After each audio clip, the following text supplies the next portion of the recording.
Hablar de discapacidad en Guatemala es un tema bastante extenso y con esperanzas de ver qué podemos hacer por tanta persona discapacitada. Es asombroso los datos estadísticos que les voy a presentar.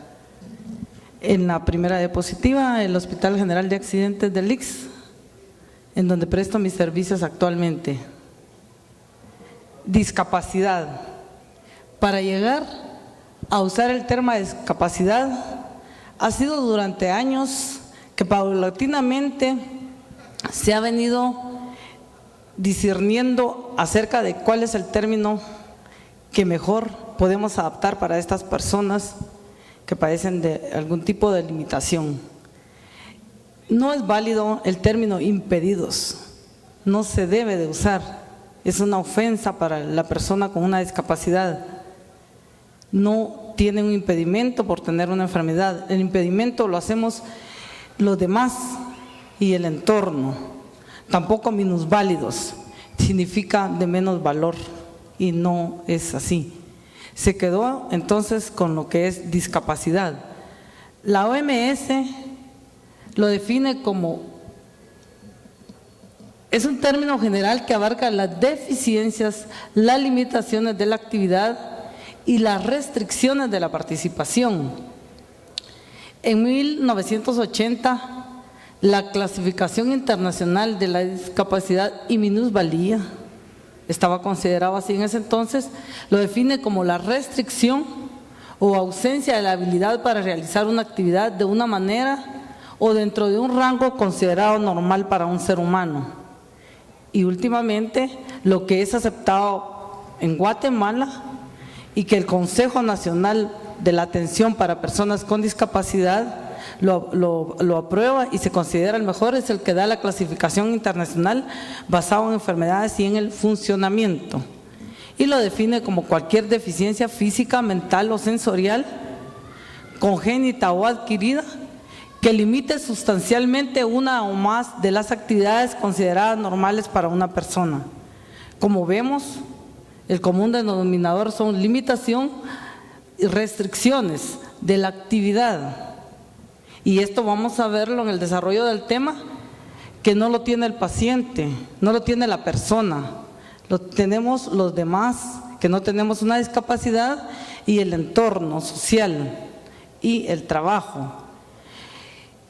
No le vamos a llamar a las personas con una discapacidad discapacitados. Los derechos humanos nos exigen que debemos de llamarlos personas con discapacidad, que analizándolo es diferente, porque ante todo son personas igual que todos. Grupos de discapacidad o tipos.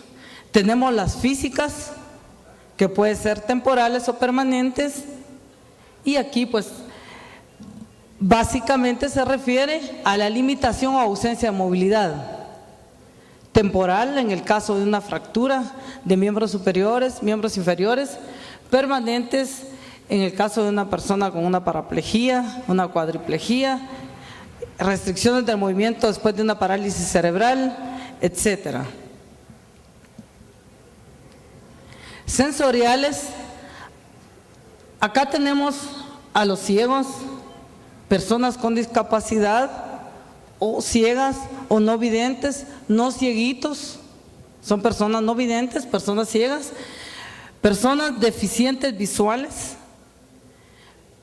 hipoacúsicos y con sordera total.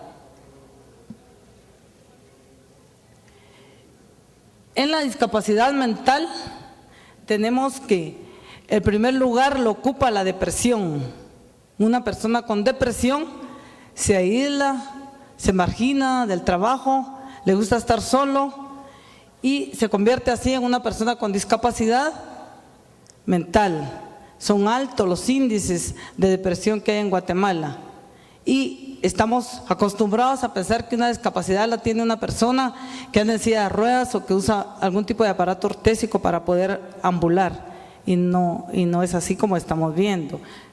La discapacidad mental a veces no se toma en cuenta en el contexto de que se refiere a más que todo a lo físico.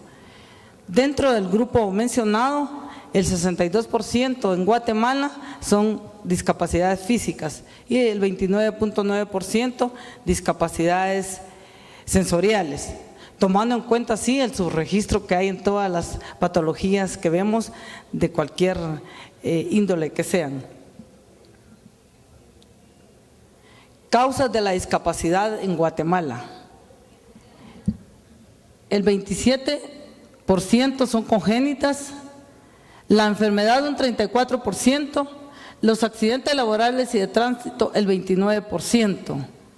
Lo lamentable y lo que llama la atención y lo que nos debe preocupar aquí es que el 63%, lo que son enfermedades y accidentes laborales, pueden prevenirse y no se hace. Estamos muy preocupados por el SIDA, por la violencia y sí, claro, nos tiene que preocupar, pero más preocupados debemos estar por el aumento de las enfermedades crónicas, la hipertensión, la diabetes, todos los problemas cardiovasculares que están dentro de los primeros lugares como causa de muerte. Y esto lo ha llevado a la mala alimentación, al sedentarismo, y eso no nos preocupa. Comemos más, engordamos y estamos preocupados, vemos a un discapacitado, pobrecito, no se puede movilizar como yo, y no se está valorando esta parte, y sobre esto tenemos la obligación todos de trabajar. Contexto de la discapacidad en Guatemala. La situación social del país. Después de los años de guerra interna y de la firma de los acuerdos de paz, se inició y se está haciendo planteamientos, sobre todo el CONADI, que es la Comisión Nacional de Atención al Paciente, a la Persona Discapacitada, pero falta mucho por hacer. Se llega a políticas, a planes estratégicos de negociación con las autoridades para involucrarlos con el hecho de un liderazgo compartido. Debe ser la sociedad civil, las autoridades y todas las personas involucradas en salud y las personas con discapacidad los que debemos de intervenir en esta parte. Los altos niveles de pobreza, el bajo ingreso y la evolución del grado de desigualdad. El bajo ingreso, tenemos personas, sobre todo en el área rural, que es donde hay más pobreza, y se ha dividido en extrema pobreza, que son aquellas personas que ganan 194 quetzales en promedio al mes, extrema pobreza, y los pobres que tienen salarios de 384. Y no es en sí únicamente pensar en lo poco que ganan, que no se les alcanza para alimentación, para vestuario, para las necesidades básicas, sino que no tienen acceso a salud, a educación, ni a lo más mínimo, a todo lo que es lo sanitario. Esto los crea una desigualdad con el resto de la población. Los altos niveles de exclusión social. La exclusión la hacemos las personas que no tenemos discapacidad. La exclusión social está dada por barreras arquitectónicas, está dada por la poca educación, por el poco conocimiento que tienen estas personas del derecho que tienen a llevar una vida igual que las demás. No hablemos de normal ni de anormal, porque todos somos normales. Tienen una limitación, una restricción, y eso es lo que los hace diferentes. En educación, 50.3% de las personas con discapacidad son analfabetas. 5 de cada 10 tienen un nivel educativo, 4 de cada 10 tienen un grado de educación primaria, 1 de cada 10 personas con discapacidad tiene un grado de educación secundaria y superior. Y acá vemos que una persona que haya terminado el nivel primario gana un quetzal más que una persona que no ha completado la educación primaria, y que una persona que haya terminado el nivel secundario gana 79% más que estas personas, hablando de los ingresos bajos que a un principio les dije. Existen programas de educación especial, pero recientemente escuchaba a una persona con discapacidad que labora en la Procuraduría de los Derechos Humanos y a ellos esta palabra especial no les gusta, es ofensivo, porque no se debe hablar de educación especial, se debe de hablar de inclusión. Aún así, las universidades como la San Carlos, la Universidad del Valle, la Universidad Rafael Andívar, tienen carreras técnicas sobre educación especial y hay escuelas donde se ofrece este tipo de educación. Ellos quieren ser, y debería ser así, ser incluidos en una escuela a donde van todos, pero el poco acceso, la pobreza impide. Además, cuando ya están por llegar y están en la puerta de ese centro, se topan con que hay gradas y no pueden. Entonces viene acá nuevamente lo que es la exclusión. Características generales de la población con discapacidad. Acá no aparece la fuente, es una fuente propia, es una estimación que se hizo, pues haciendo los conocimientos, poniendo en práctica los conocimientos de epidemiología y en base a un cuadro anterior, de años anteriores, tomando aquí la población real actual, 14.757.316 habitantes. Tenemos personas con discapacidad, 551.364, una cifra bastante grande, alarmante. De estos 350.937 no son indígenas, 246.833 están comprendidos en la edad económicamente productiva. Es de prestarle atención entonces a este tipo de cifras para poder ver cómo cada uno desde nuestro trabajo podemos colaborar o incluyéndonos en actividades que se hacen para negociación, divulgación del problema. Conocemos de discapacidad, sabemos cuántas personas discapacitadas hay en el país, pero ¿qué hacemos al respecto? Vamos a hablar de lo que es rehabilitación en Guatemala. El decreto 135/96, Ley de Atención a las Personas con Discapacidad, título 1, capítulo 6, artículo 47, nos dice: el Ministerio de Salud Pública y Asistencia Social y el Instituto Guatemalteco de Seguridad Social deberán ofrecer servicios de rehabilitación integral a las personas con discapacidad en todas las regiones del país, donde cuenten con centros de salud o centros asistenciales respectivamente. ¿Se está cumpliendo? Veamos. Los centros de rehabilitación se concentran en el área urbana. Tenemos las unidades del ICS, las principales unidades del ICS concentradas con tratamiento integral y según sea el propósito para el que fue creado, todos colaboramos haciendo rehabilitación. Y vemos las consultas externas que se vuelven eternas, los pacientes internos y todo tipo de paciente que vemos en todas las unidades, y asombrosamente el 78% de la población no tiene acceso. Entonces nace lo que es la rehabilitación basada en la comunidad, en el área rural.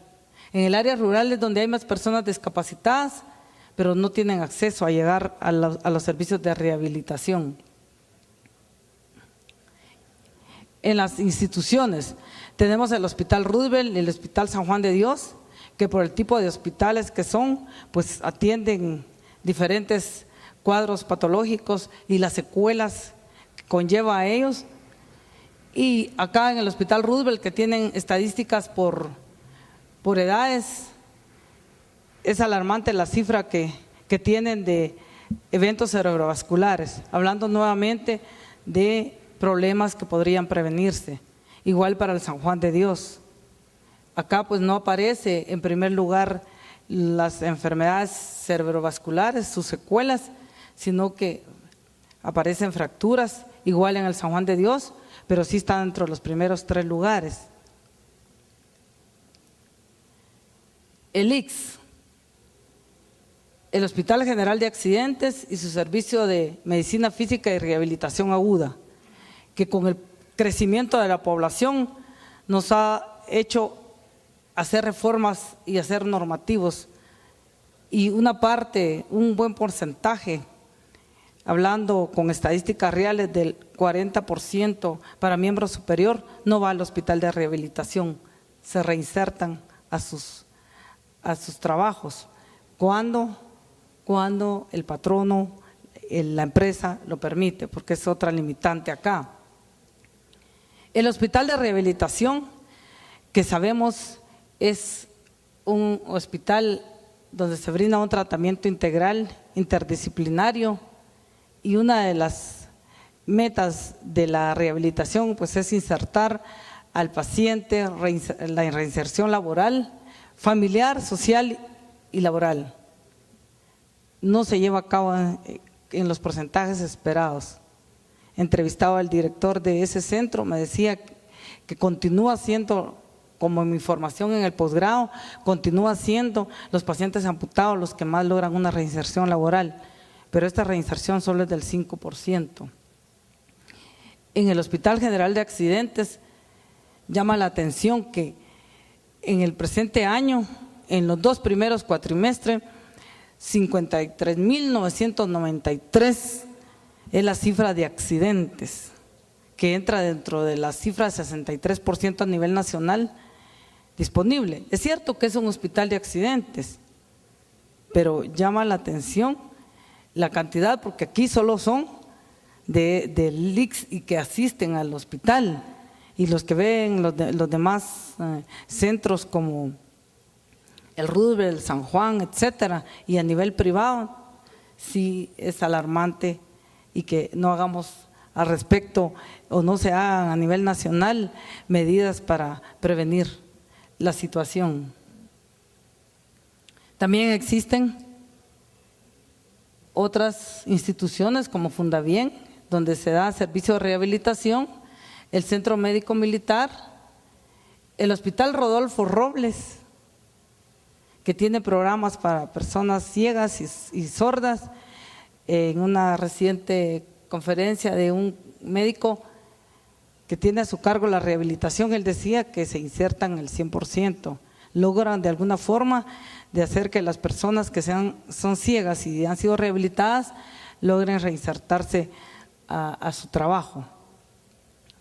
El hospital hablando del ICS, se me pasaba, el Hospital de Enfermedad Común tiene como en primer lugar los eventos cerebrovasculares, y la gran mayoría, el porcentaje más alto que sobrepasa el 60%, no recibe tratamiento rehabilitativo,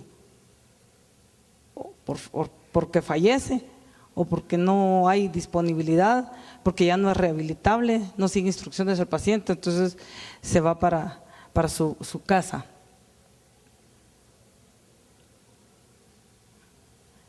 En las barreras arquitectónicas, esto es lo que cuenta la capital en su mayoría. Recientemente pues vemos que en algunos centros comerciales ya se ha logrado las rampas, pero esto es lo que toca a las familiares de muchas personas con discapacidad que usan silla de ruedas, y llega ahí, está frente a unas gradas y con indiferencia pasa toda la gente y nadie le pregunta sobre si le ayuda, sino que todos pasan sin decirle. Lo que es el uso del transporte urbano, aquí pues se ha logrado poco a nada, es bastante, y la municipalidad pues recientemente instaló en los semáforos del Transmetro un sonido especial para personas ciegas, cuándo debe de no cruzar la calle y cuándo sí la debe de cruzar. El uso de rampas, que cada vez vemos con espacios para personas con discapacidad que tampoco son respetados. Vamos a un parqueo y vemos que ahí llega un flamante carro y se estaciona, y la persona con discapacidad no puede hacer uso de eso. ¿Por qué? Porque no hay educación, no hay divulgación acerca de las personas con discapacidad. Y el hospital de rehabilitación, que dentro de sus recursos pues tiene los buses especiales donde traslada para terapia a los pacientes, como lo vemos en esta foto y en esta. ¿Qué tenemos de inclusión social? Una persona rehabilitada, en el posgrado aprendemos que el elemento, el integrante más importante dentro de un equipo interdisciplinario es el paciente. Pero aquí se ha notado también cierto aspecto que corresponde más a los psicólogos, que son parte importante del equipo interdisciplinario, y es la motivación personal. La motivación personal y la familia que lo quiere apoyar, porque se da mucho la caridad, el ser protegido a una persona con discapacidad desde pequeño, llega adulto y papá, mamá, y abuela y tíos hacen todo por él. La persona que aquí ven es una jutiapaneca, licenciada en psicología, que fue mi alumna con uno de los punteos más grandes dentro de su grupo, y se desempeña como maestra y se desempeña como psicóloga. Ella lo logró, y económicamente no es de una familia adinerada, pero lo quiso hacer, su motivación le ayudó, y pues todos los catedráticos, fue sorprendente porque de todos los catedráticos solo mi persona es rehabilitadora, y veía cómo se le apoyaba a ella. Y este año se graduaron o se van a graduar 6 estudiantes sordas en la Escuela Nacional para Párvulos. También tenemos inclusión en el arte y en el deporte. La reinserción laboral, la asistente en enfermería que aquí ven es trabajadora del Hospital General de Accidentes.